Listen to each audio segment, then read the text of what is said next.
আপনাদের অনেকের মোবাইলে, সবার সাথে এখন অ্যান্ড্রয়েড মোবাইল আছে, ফেসবুকে, মেসেজে, হোয়াটসঅ্যাপে, ইমোতে ইত্যাদিতে একটা মেসেজ আসে। কি মেসেজ?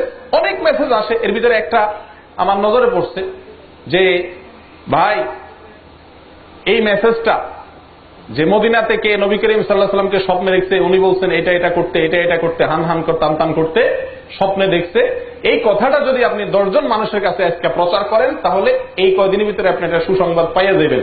আর যদি প্রচার না করছেন তো আপনার 14 গোষ্ঠী শেষ। এই জাতীয় একটা মেসেজ আপনারা দেখছেননি?